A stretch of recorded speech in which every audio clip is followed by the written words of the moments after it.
What's up, you guys? Welcome back to another episode of the Let's Just Be Real podcast. I'm your host, Marissa Tong, and today I'm joined by another special guest for this week, my beautiful friend, Jazmin.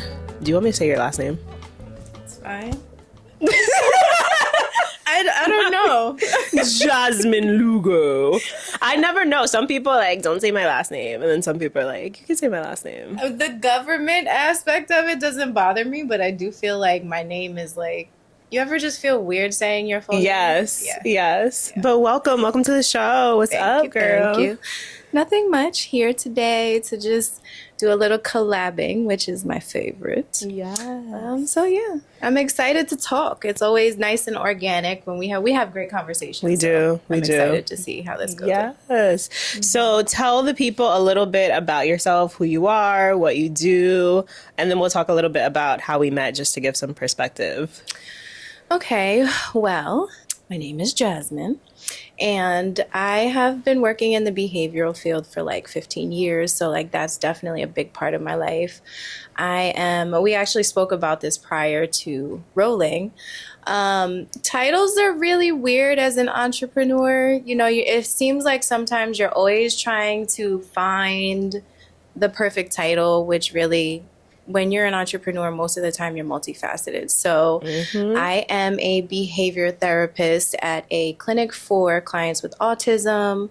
I'm a dance fitness instructor. I am a holistic health educator. So I do workshops and things of that nature. And I'm also a personal development coach for moms. So I kind of help moms in that transition with their lifestyle when they want to transition to a more healthy and more natural lifestyle. Yes. So those are the things that I'm all about. I'm all about the self-love and the self-care and, things like that. Yes. And that's perfect because we're still in our self-love and confidence series. So I thought that this conversation with Jazmin is perfect to end the series. And today we're going to talk a little bit more about self-care and self-love, but from a mom perspective, right? So she talks about she does personal development with moms. So we are going to get a little bit deeper into what exactly Jazmin does, but also her own self-care practices, how she's gotten more into the holistic wellness fields and all that. So let's start first, just a little bit of a background so y'all know how we met. So I met Jazmin 2017. I want to say. So. I believe so. And we actually got certified together for Vixen Workout. If y'all know VXN, rebranded, but it was Vixen Workout. Now it's VXN Workout. Right. But we met at the certification, and from there we kind of just I feel like we definitely instantly clicked. And I think for sure it was oh, you live there and you live there? Okay. And we ended up practicing every week. Yes. Consistently for a really long time. I remember before we started teaching our classes. Mm-hmm. Yeah. And it was just a vibe. We're both Scorpios.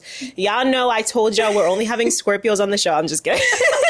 But no, I've had Scorpios, Taurus for the most part, because Scorpios also get along really well with Taurus too. Yes, we're both fixed signs. We're compatible, but we also have really good conversations. Yeah. So that's a little bit of a background. We met through the dance, and most of the people you're going to see on the show probably are, from the dance world. Mm-hmm. But so then you started taking a pivot, I want to say around 2018, 2019? Yeah, I would say definitely within that year of getting certified, a lot of personal changes happened, which really shifted me as a professional. Growing up, I was always told I had to be a nurse, be a nurse, do something in the medical field, do those things. So I definitely started out and I was going to school and I'm just yeah. And then it turned into a no. And around that time that we had gotten certified, I was just transforming unintentionally. Mm-hmm. And I'm I think I want to be a personal trainer. And I had ordered the books and registered and things. And then I'm I think I want to do this. And I just was kind of going with the flow of my curiosities instead of trying to be aligned with things that I wasn't aligned with, trying to have that title that I was always told I had to chase. And like when I started to just go with that, everything started to change. So I didn't start coaching though. I didn't start my coaching business until, So as a mom, if you're a mom, you know how like you got to remember all the numbers? I just almost forgot my child's birthday. It's okay. My parents forget my name all the time. They be calling me my other sister's names. Like, all right, Yeah, so my daughter, she's also a Scorpio. Yeah. Which actually is, I'm not sure how I feel about that. As my child, I don't know. Sometimes we do tend to bump heads. But when she was born, I really started to get into like, I have to be healthier for her. Like, when you become a parent, most of the time, for most of us, that's when we start like being more mindful and shifting some things. For someone like you, I totally admire the women who don't have kids and they kind of go through that transition on their own. But, I think either way, we all have to learn our lessons the way we learned our lessons, But, that was like the beginning of my transition. And then when my second daughter was born, it was like, let's do this, like right now. I ended up having to get signed out of work because I was sick during my pregnancy. And I told her dad, like, if I'm not working, I'm going to school. And like, I wasn't asking, I was letting him know. Period. Yes. So I went through a program. I started my business before I even graduated. And here I am, I'm definitely in the midst of like rebranding and things of that nature. But like, I'm just so happy to be where I'm at right now. It took a long time to get where I'm at. And I don't think you ever stop growing in this, in this field. Nope. As an entrepreneur. I don't know. People always like, especially when it comes to like self-care and healing and stuff like that. Like the one thing that I can say that I can't stand is when somebody's like, oh, you're not healed. Or like, you have to be healed. And it's like, bitch, please. Right. Like, oh, wait, is it okay to curse? Yeah, girl. Yes, absolutely. No, but seriously though, like at the end of the day, we're always healing. And if you feel like, yes, you can say like I've healed this aspect or this area, but we're always, if you don't have a growth mindset, then maybe you'll think that you're healed. Yeah, but like you have to maintain that growth mindset that you're always working on healing. I'm always working on growing. Like personal development is so important to me. It's one of the, like top priority for me. Something that I find very valuable in life is being the best version of myself so that I can help my kids be the best version of themselves. And then they can continue to pass that on. Like generational health and wealth is so important, especially as a parent, So what were some specific things for like the people that don't know? So we'll talk a little bit about like your education, like things that you were studying and learning, but also like what are some key things that you started changing within like your lifestyle? So in the beginning, it was food. In the beginning, it was food. And I guess unintentionally, it was mindset. Like when I had become a Vixen instructor, for years, I knew like I just felt this like calling to be some type of a leader, but not like be in front of people and like, but I love to dance. And I was just like, I just want to do this with my friends. Yeah. And all of my friends would always come to me like, I don't know how to do this. Can you show me how to twerk? And I'd be like, duh. Yeah.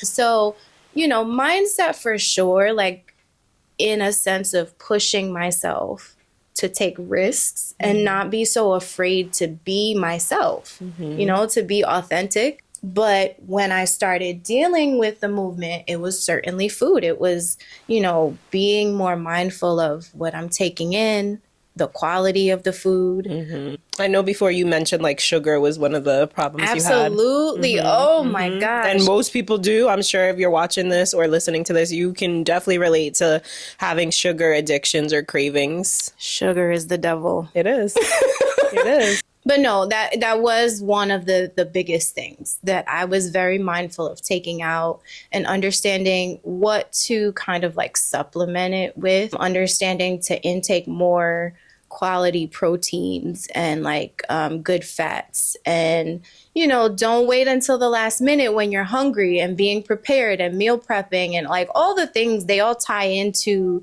each other. There's never one solid answer to something when you're trying to transition in any way.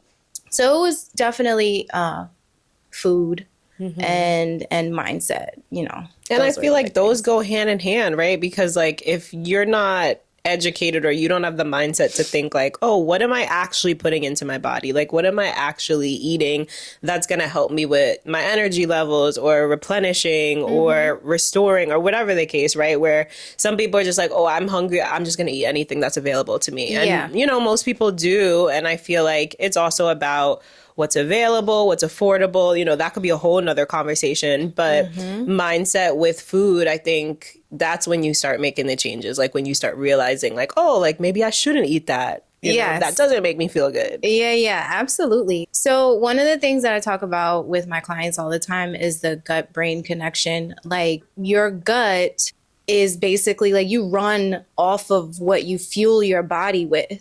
And if you eat a bunch of crap, that's how your brain is going to operate. But if you do your best to stay as conscious as possible of the things that you're consuming, it really will make a very, very big difference. Just doing little bits of research, like you don't need to necessarily go to a professional to just make your own little changes. But it is so, so important for you to do your own research, even if you are seeing a professional, even if you do hire a coach or you have, you've gone to like a naturopathic doctor or whatever. Despite what a professional says, if you do not educate yourself on what you're doing to create a transition, then you're not going to understand what you're doing for yourself. And then in turn, that kind of eventually it gets old, right? Because there's like, where's the motivation? So I think that's really important, like educating yourself and just, being mindful of that gut brain connection. So important. And also understanding that not everything works for the same person, like yes. When I was working for a nutritionist for probably like a year, but I was, learning some things. I was doing mostly like admin work, but I would try to learn, what she was giving, what information she was giving her clients. And she would have them go and do like blood testing to figure out like what type blood they are, because that factors into the things that you should be eating. Absolutely. And I've never gone that far to like figure out like my blood type, based on what I should be eating. But I know that I need carbs. Like, I know I'm a carb girl. Like, I'm good with potatoes. I'm good with, pasta. Whereas some people, like, they're like, no, I can't. Like, So I think it does depend on your, your body type, whatever, what you're doing, your lifestyle, how much energy you're exerting, all that. Yeah. And then also keeping in mind that what is good for you today might not be what you need next year. Yeah. So that's why like self-check-ins are really, really important. And I definitely have done like testing with my clients because it is really important. And when I had discovered the different types of tests that you can do stool tests, you can do urine tests, you can do blood tests. One thing that I do all the time is like a hair analysis, which really does help you. It helps you to understand like where you're deficient. And then once you kind of have the foundations or like you understand what you're lacking, then you are able to create a plan. How can I put more of this? How can I take less of this? If you have like an overload of heavy metals, you understand what you can do next. Again, education, that curiosity is what should really lead you. Curiosity to live your best life, like the curiosity to like optimize your ability to live your strongest, be your fastest. Like, you ever been on Instagram and you see like those older people who are like 60, 70, 80, and they got like abs and all the things. And it's like, I want that. Yeah. I want that. I mean, I'm not trying to be a bodybuilder, but when I get older, I'm trying to like, I wanted to show that I was educated and that I had such a passion for living my best life, I literally was just talking about this either to myself, because I'll be talking to myself, either to myself or to someone, but I was saying like, I hate when I hear people saying like, I'm 30, I'm old, or like, Oh, I I'm 40, hate it. I'm old. Oh. Like, you're literally aging yourself. What are you talking about? Like, you haven't even hit the half mark of your life yet. Like, 30, are you serious?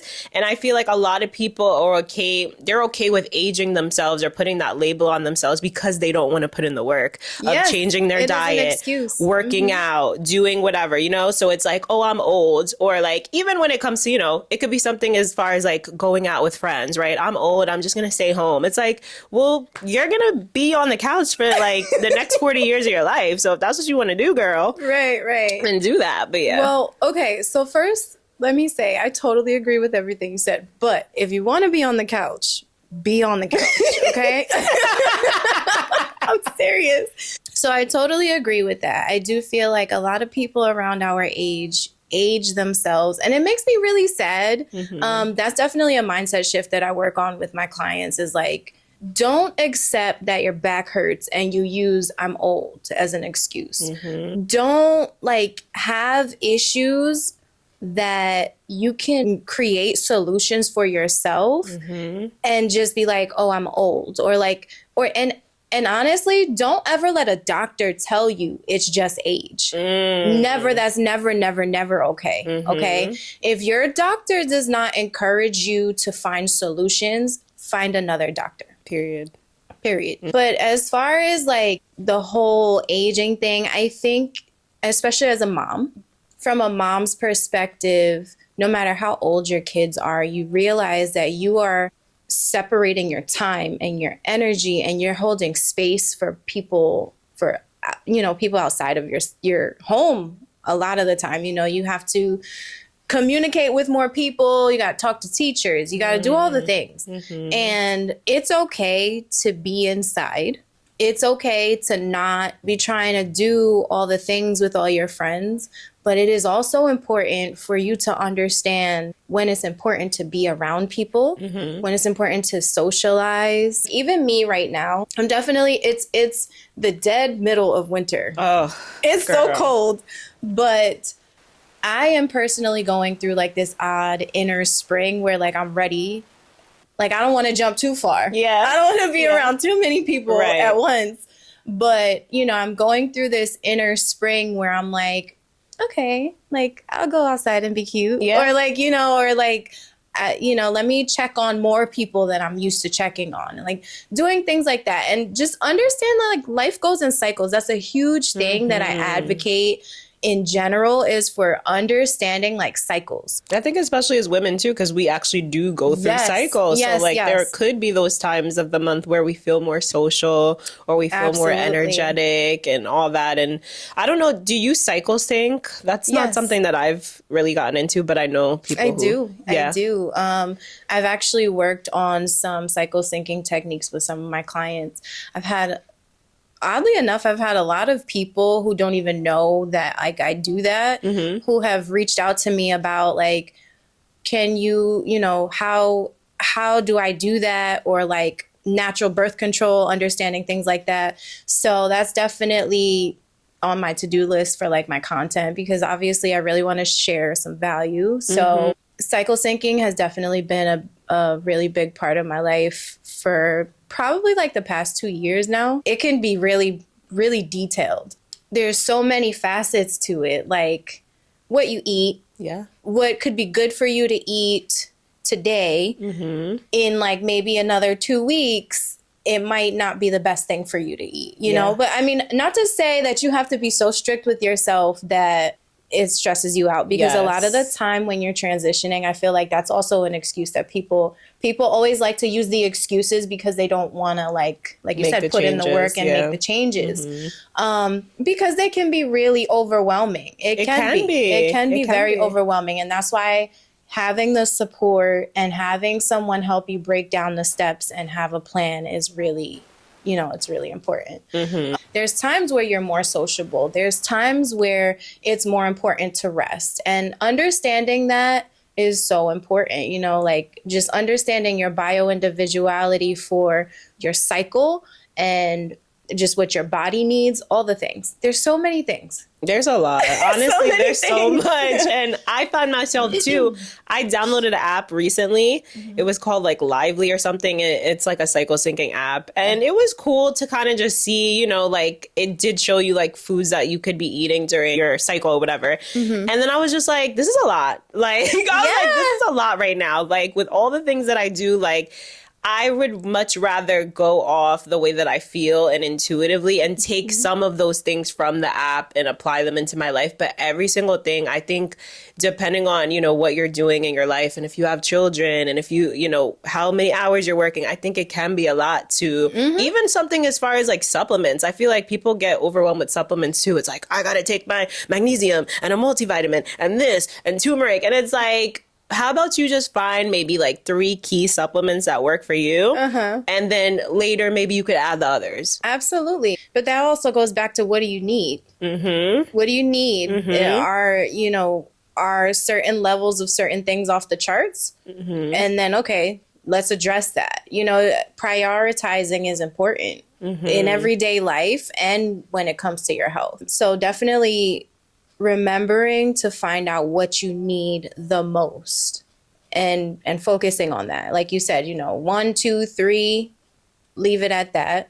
Once you feel overwhelmed, you're doing too much and it's important to scale back, period. Yes. That's anywhere, Yes. whatever you're doing. That's why I always say checking in is important. But as far as the cycle syncing goes, that is beneficial for the world. Yeah. To cycle sync. It is beneficial for men and women, okay? Men definitely have cycles. And it's so interesting because just within maybe like the past 6 months or so, I've come across different situations where I'm like, damn, like men could benefit from just understanding a woman's cycle.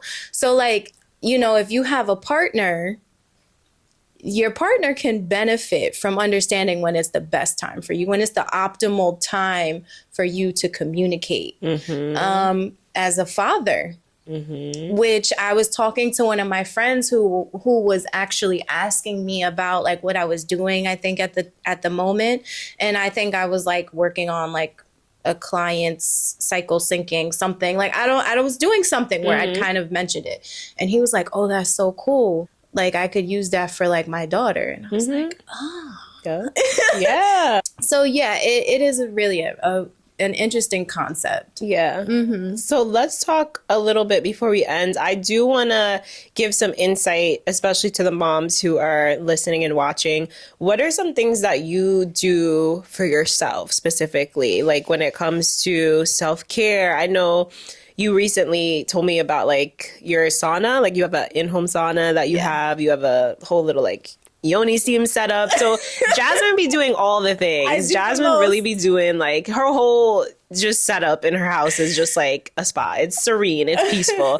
So what are some things that you've done or that you do on a regular basis or maybe periodically to take care of yourself?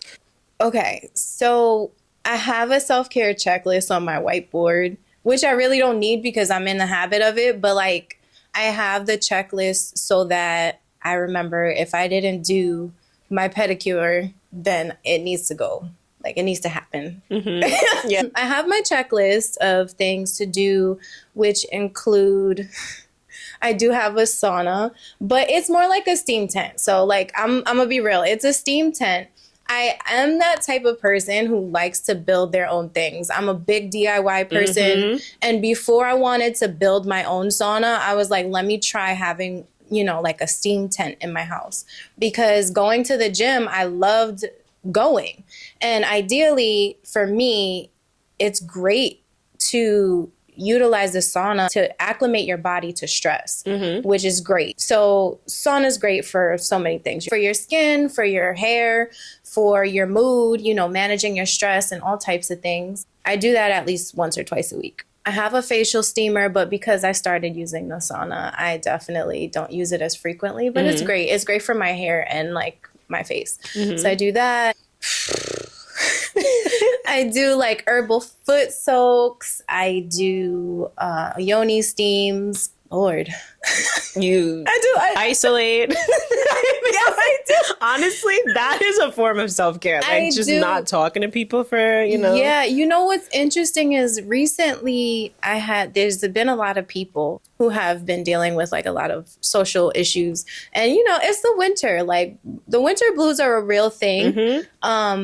And it's okay. I think it's really important for you to realize that when in the winter, especially like when you're secluding yourself and you're like feeling a little less active and you're not as happy, this is a good time. This is a good time to like reflect and plan and map things out. Yes, go within. And recently I've had a lot of conversations with people who like just have realized how uncomfortable it is to sit with themselves. And I think that that's why a lot of people avoid it, is that they feel uncomfortable and they avoid being uncomfortable. So they move, they do things like they have to talk to somebody, they have to be watching something, they have to be scrolling. Yeah, and it's like a major distraction. And you know, while this is not like the worst thing in the world to try to sometimes distract yourself from things that are uncomfortable, eventually you have to sit with yourself. You know, eventually you have to sit with your thoughts. So seclusion is important. You know, being able to isolate yourself and be happy with spending time with yourself, even when it's uncomfortable, is very, very important. Also, a big thing is like, again, going back to food, realizing what you need. So I'm constantly checking in with myself. And sometimes it is hard because I'm serving other people. You know, working in a clinic with my clients, I'm constantly serving my clients. Working with, you know, my personal clients, or working, just doing things with my kids, you know, it's a lot. So sometimes I do overlook checking in with myself on a daily basis, but like quarterly is a must. You know, I definitely have like little techniques that I have where I'm like journaling and then have this little wheel of life and checking in with where I'm at in different aspects. So like that's really a big thing. And that way that really helps you map out what you need.